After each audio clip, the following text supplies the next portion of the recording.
70 il, ömrün zirvəsi, həyatın hesabat məqamıdır. Bu yaş təkcə rəqəm deyil, geridə qalan illərin, çəkilən zəhmətlərin, qazanılan uğurların, yazılan sözlərin, yaşanan duyğuların sükutlu zirvəsidir. İnsan bu yaşda arxaya boylanır, illərlə tikilən mənəvi saraya nəzər salır. Pancomi TV xəbər verir ki, bu fikirlər iyunun 12-də Azərbaycan Yazıçılar Birliyində Dədə Ələsgər Ocağı İctimai Birliyinin təşkilatçılığı ilə şair publisist Yusif Nəğməkarın 70 illik yubileyinə həsr olunan Çağdaş Poeziyamızın Nəğməkarı adlı kitabın təqdimatı zamanı deyilib.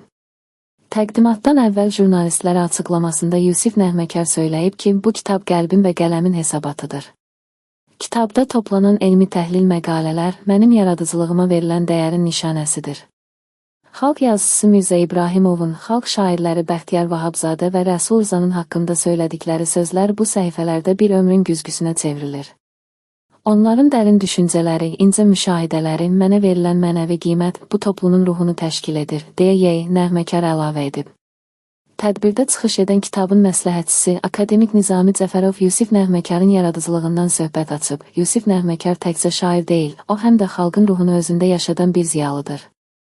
Onun yaradıcılığı ilə xalqın yaddaşı arasında qırılmaz bir bağ var, şair hisslərinin dalğasında üzməyi sevir. Lakin bu dalğaların içində daim dərin düşüncə, ahəng və harmoniya hökm sürür.